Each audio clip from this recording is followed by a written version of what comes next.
तो Newton's law of motion को continue करते हैं, है ना। लास्ट टाइम पे हम लोगों ने ब्लॉक के ऊपर जो ब्लॉक रखा होता था उस केस में नॉर्मल रिएक्शन का वैल्यू कैसे कैलकुलेट करना चाहिए वो देख लिया था। एक और बढ़िया क्वेश्चन करते हैं, पहले एक नॉर्मल क्वेश्चन कराता हूं, है ना। जैसे मान लो आपसे ये बोल दिया जाए इस तरह से हो, एक ये पुली है। जनरली अभी तक हम जो पुली पढ़ रहे थे वो पुली कैसी थी, मासलेस, है ना, जिसका मास लगभग लगभग ना के बराबर 0 ले लेते थे। बट ऐसा भी हो सकता है कि पुली का कभी कभार मास दिया हो। तो मान लो आपको गिवन है कि ये पुली है, इस पुली का जो मास है वो आपको स्मॉल m गिवन है। आप यहाँ पर नोट कर लो चाहो तो, mass of pulley is equal to small m, ठीक, ओके। और इस पुली को अभी हवा में तो रुक नहीं सकती, तो इसको एक स्टैंड चाहिए ना, ऐसा एक स्टैंड लगाया,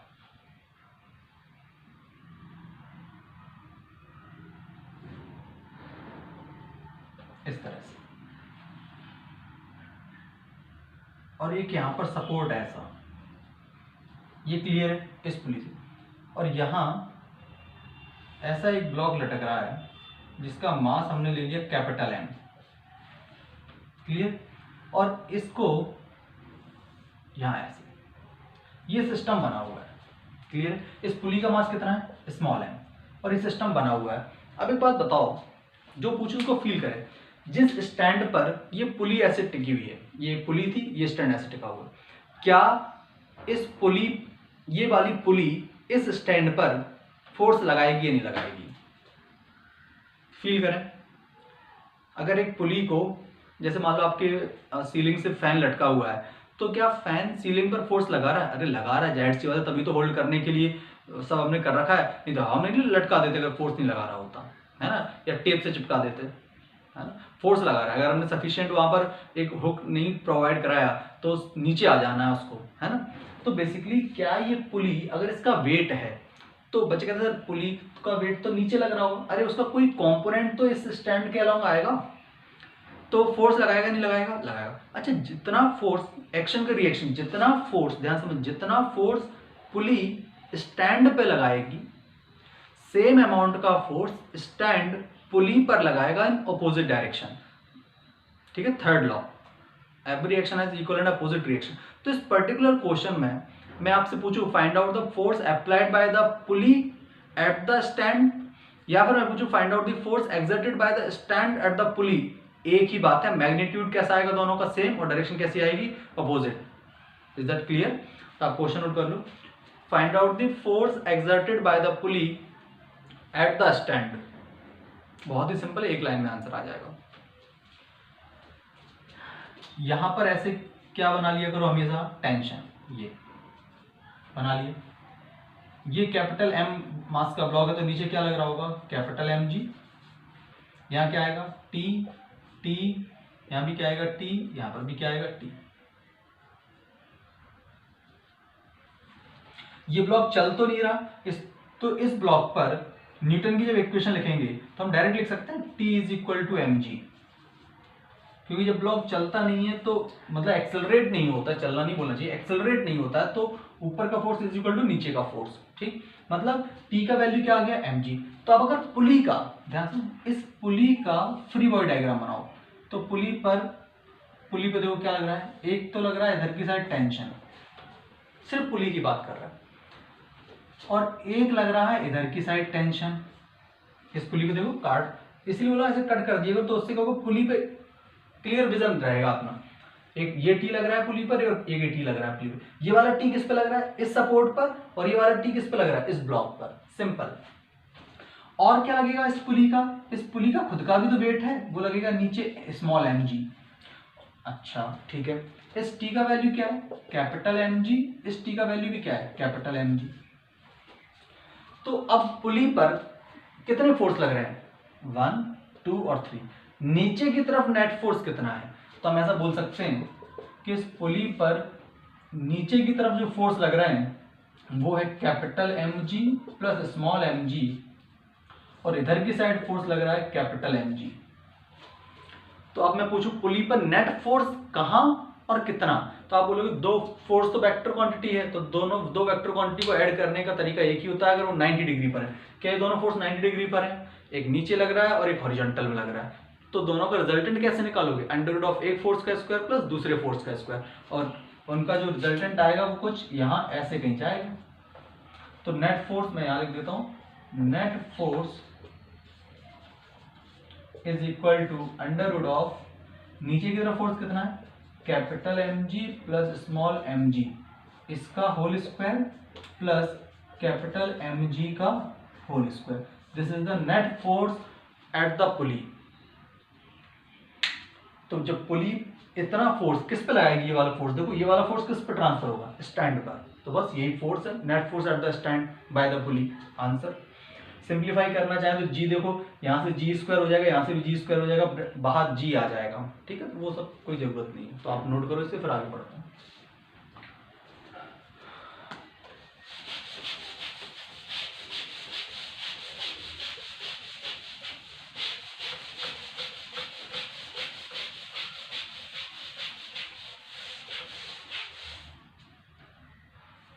और देखो कैसे क्वेश्चन, कई सारे क्वेश्चन बनाए जा सकते हैं, मतलब इतना बड़ा फिजिक्स है कि एनएलएम ही एक महीने पढ़ाते रहे, पर इतना टाइम नहीं रहता अपने पास, तो जल्दी जल्दी कॉन्सेप्ट को सीखा करो। और कॉन्सेप्ट सीखने का एक तरीका है, फिर बोल रहा हूँ, कई बार जो ना ये डाउट होता है ना कि सर समझ में तो आ रहा है बट हमसे क्वेश्चन नहीं हो रहा है, तो मैं जैसे हमारा लाइव सेशन भी हुआ होगा, जब भी मेरे साथ इंटरेक्शन होगा मैंने बताया होगा कि कोई भी चीज़ चाहे कितनी ईजी हो चाहे कितनी भी टफ हो, ऐसा नहीं होगा कि एक बार में समझ में आ जाएगी, आप एक बार में उसके मास्टर बन जाओगे, ऐसा प्रैक्टिकली पॉसिबल नहीं। आपके साथ ही नहीं, मेरे साथ भी नहीं है।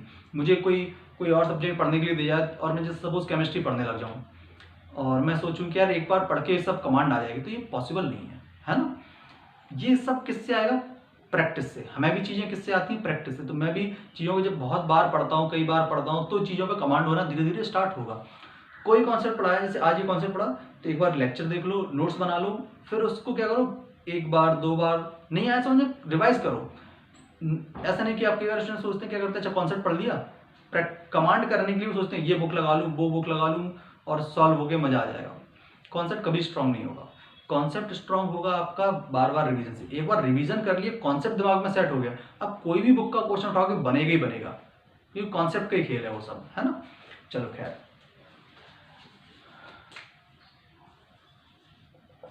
ऐसा क्वेश्चन आ जाए, देखो ये एक पुली है, ये रेस्ट कंडीशन में है, एक ब्लॉक यहाँ है, ये ब्लॉक ले लिया हमने सपोज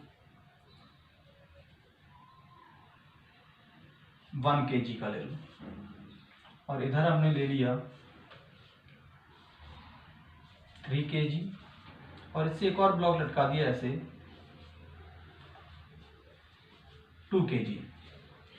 ठीक, और अब एक बात समझ में आ रही होगी आपको कि अगर इस स्ट्रिंग में टेंशन T है, तो इस पूरी स्ट्रिंग में और इसमें यहाँ पर टेंशन T है, बट सोचो क्या इस स्ट्रिंग में टेंशन T मान पाओगे, नहीं, इसमें टेंशन T नहीं मान पाओगे।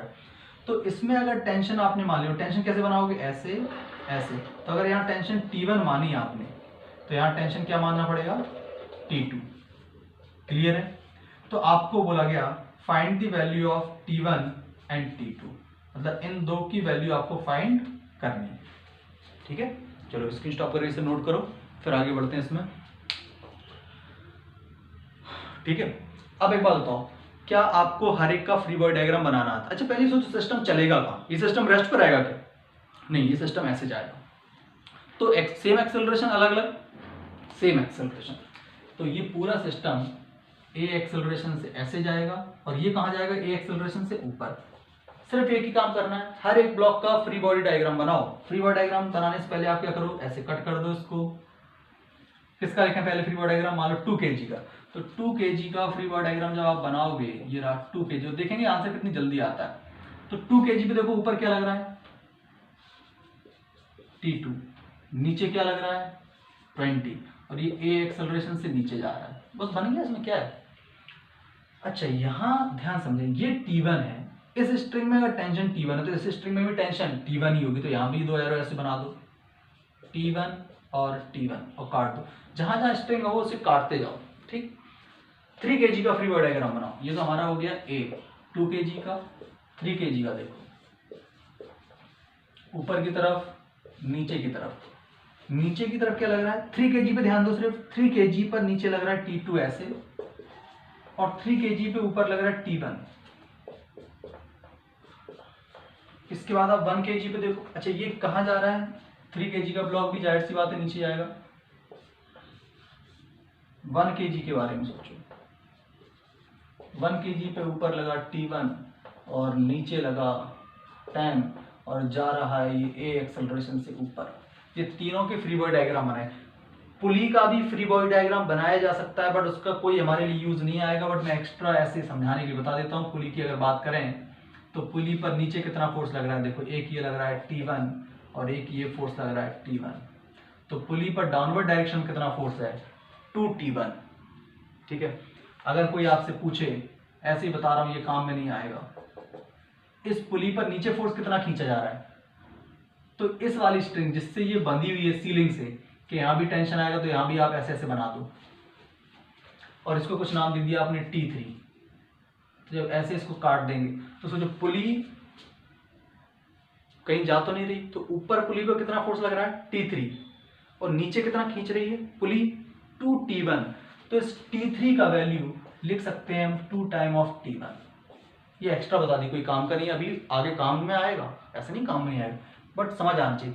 क्यों, पुली पर नीचे कितना फोर्स खींच रहा है, 2T1 से, तो ऊपर वाली स्ट्रिंग जिससे पुली बंधी हुई है उस पर ऊपर की तरफ फोर्स कितना लगेगा, हमने मान लिया T3। हमें पता है कि पुली चल तो रही नहीं है, मासलेस पुली वैसे भी, तो ऊपर के फोर्स इज इक्वल टू नीचे के फोर्स। ऊपर फोर्स कितना माना, T3, और नीचे फोर्स कितने हैं, 2T1। It means T3 will be equal to 2 time of T1। Clear है, ओके। चलो अब इक्वेशन बना लो इस पर। तो इक्वेशंस क्या क्या बन जाएंगे इस पे, देखो equation 20 minus T2 is equal to 2 into A। इस पे इक्वेशन क्या बन जाएगी, इस पे इक्वेशन बन जाएगी T2 minus T1 is equal to 3 into A। उस पे इक्वेशन क्या बन जाएगी, T1 minus 10 is equal to 1 into A। T1 T1 T2 T2 cut गए, ये कितना होगा 10 इज इक्वल टू 6A। तो A इज इक्वल टू कितना आ गया, 5/3 मीटर पर second square. Once you will get A, then we will substitute the value of A in first equation and in third equation, then we will get the value of T1 and T2। आप ये value यहाँ रख दो, देखो A का value यहाँ रख दिया तो आपको T2 मिल जाएगा, ये वैल्यू यहाँ रख दिया तो T1 मिल जाएगा, सिंपल। साइड में मैं बता भी देता हूँ। तो T2 का वैल्यू क्या हो जाएगा, T2 इज इक्वल टू हो जाएगा 20 माइनस 2A, मतलब 20 माइनस 10/3। तो T2 का वैल्यू आ गया 50/3 न्यूटन। अच्छा कैलकुलेशन को मिस्टेक हो तो देख लेना। इसी तरह से ये वैल्यू रखा तो T1 का वैल्यू हो जाएगा 5/3 प्लस 10, तो T1 हो जाएगा 35 न्यूटन। बस ये दो आंसर है अपने। क्लियर है, तो आप ये नोट करो। और ऐसे क्वेश्चन, अच्छा अगर सिर्फ मुझे एक्सेलरेशन चाहिए होगा ना तो एक्सेलरेशन बहुत इजी था।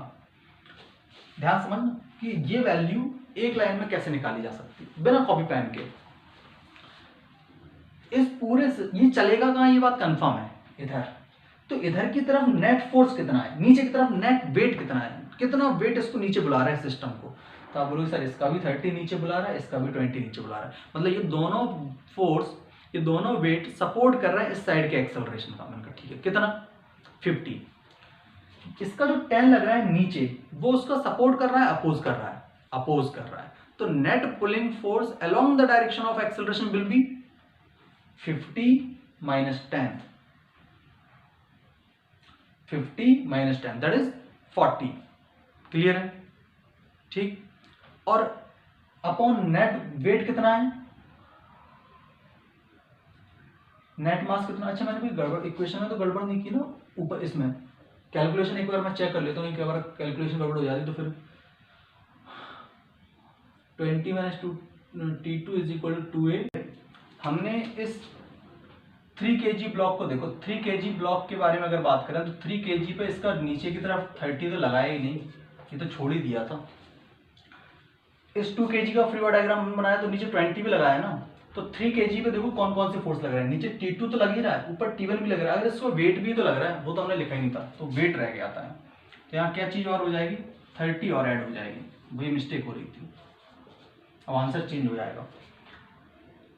तो T1 T2 ये सब तो कैंसिल आउट हो गया, 30 20 50 50 माइनस 10 तो ये हो गया 40। तो एक्सेलरेशन 40/6 आया, 40/6 मतलब 20/3, सॉरी ये एक्सेलरेशन। और एक्सेलरेशन अगर 20/3 है तो T2 का वैल्यू हो जाएगा 20 माइनस 40/3, तो ये हो जाएगा 20/3 और ये है 20/3 प्लस 10, तो ये हो जाएगा 30 50/3। ये आएगा करेक्ट आंसर, है ना। तो कैलकुलेशन थोड़ा ध्यान रखा करो, कई बार गलती हो जाती है मेरे से भी कैलकुलेशन में। तो ये क्लियर है, 30 कहाँ से आ गया था, है ना, क्योंकि इसका वेट भी तो है। अब आप इसको डायरेक्ट शॉर्ट ट्रिक जो बता रहा था तभी आंसर मैच नहीं कर रहा था, शॉर्ट ट्रिक से डायरेक्ट भी कर सकते हैं। नेट पुलिंग फोर्स कितना है 50, और सेट पुलिंग फोर्स कितना है 10, तो net pulling force along the direction of acceleration क्या हो जाएगा 30 और 20 50 minus 10 that is 40, 40 by net mass मतलब 3 2 5 और 1 6, तो 40/6 कितना हो जाएगा 20/3, डायरेक्ट आंसर आ जाएगा। ठीक है, तो अब स्टॉप इसे नोट करो, फिर मैं HCV का एक क्वेश्चन कराता हूँ आपको।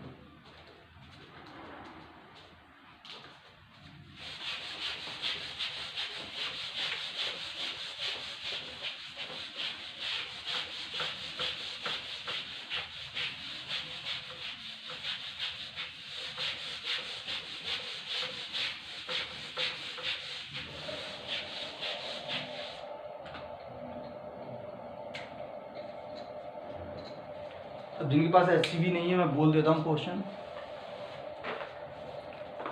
नंबर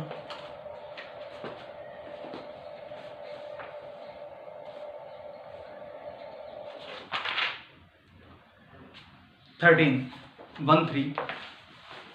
देखो क्या है क्वेश्चन, ये तो यार आपसे हो जाएगा वैसे तो,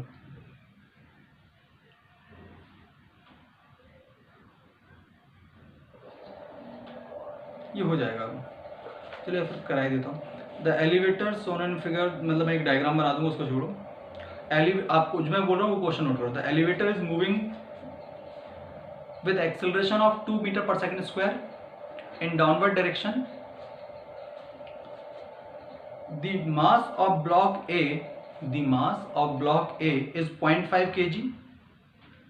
What force is exerted by the block A on the block B?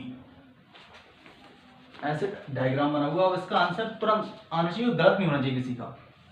ऐसे बोला हुआ है, एक ये ब्लॉक है, ऊपर एक ब्लॉक है A, और mass of block A given है दैट इज 0.5 kg, और बोला गया ये पूरा सिस्टम कितने एक्सेलरेशन 2 मीटर पर सेकंड स्क्वायर के एक्सेलरेशन से नीचे आ रहा है।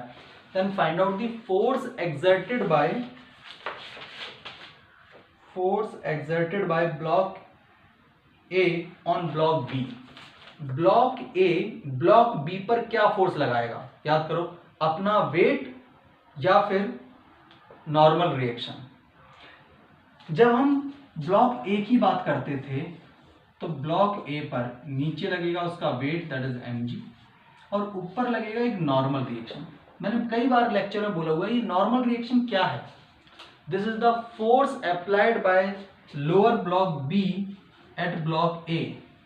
तो अगर बी ने ए पर जो फोर्स लगाया वही सेम अमाउंट का फोर्स तो ए बी पर लगाएगा। तो हमसे क्वेश्चन बोला गया find out the force applied by A on B, तो वो फोर्स है क्या, वो फोर्स है तो N ही। अब स्टूडेंट बोलेगा सर ये तो A पे लग रहा है, अरे तो A पर जो फोर्स लग रहा है वो किसने लगाया, B ने, तो A ने B पर भी तो उतना ही फोर्स लगाया होगा। तो एक ही बात है, कुछ भी कैलकुलेट कर लो आप, ठीक है। तो अब देखो बस, और नीचे क्या रहेगा 2 मीटर पर सेकंड स्क्वायर, क्या लिखेंगे इक्वेशन 0.5 इंटू 10, तो लिखेंगे 5 into N is equal to 0.5 into 2, तो N का वैल्यू हो गया 4 न्यूटन। आप आंसर देखो 13 का, आपको 4 न्यूटन दिखाई देगा वहां पर, 4 न्यूटन। है ना। चलो तो ये इसका क्वेश्चन हो गया। जिनके पास HCV है ना वो लोग इसका HCV का एक क्वेश्चन करके मतलब ट्राई करें, उसके बारे में सोचें। मैं क्वेश्चन बता देता हूँ।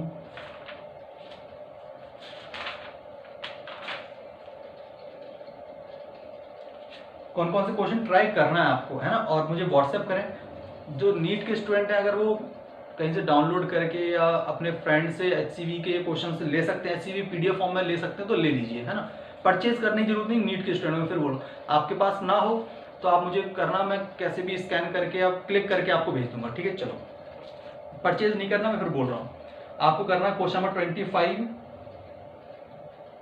Question number 27, question number 31, question number 30,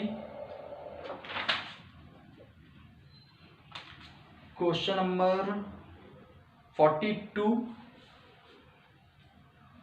और 39 पूरा सॉल्व नहीं करना, केवल इसको एनालिसिस करना है, ठीक है। ये आपका असाइनमेंट है, तो मन लगा के अच्छे से असाइनमेंट करो, फिर नेक्स्ट में मिलते हैं, ठीक है। Bye bye, take care.